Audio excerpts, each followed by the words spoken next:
প্রবাসীদের কষ্টের একটা মুহূর্তের কথা শেয়ার করি আপনাদের সাথে।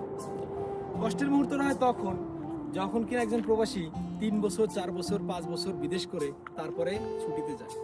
তো ছুটিতে যাওয়ার সময় যখন ঘনিয়ে আসে তখন তার কাছে আবদার আসে, পরিবারের আবদার, পাড়া প্রতিবেশীর আবদার, আত্মীয় স্বজনদের আবদার, বন্ধু মহলের আবদার। এই আবদারগুলো পূরণ করার জন্য তখন তাকে কি করতে হয়, তার ছুটির যে সময় সে চিন্তা করেছিল সেই সময়টাকে আরো 3 মাস 4 মাস 5 মাস অথবা 6 মাস পেছনে নিয়ে যেতে হয়। কারণ যে আবদারগুলো মানুষ করেছে তার কাছে সেই আবদারগুলো যেন সে পূরণ করতে পারে।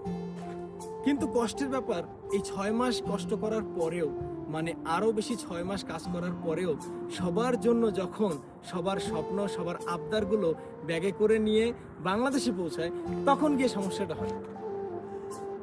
কারণ তখন সে বুঝতে পারে যে আসলে সে সবার মন রাখতে পারে না, সে সবাইকে খুশি করতে পারে না, সে সবার খুশির কারণ হতে পারে না।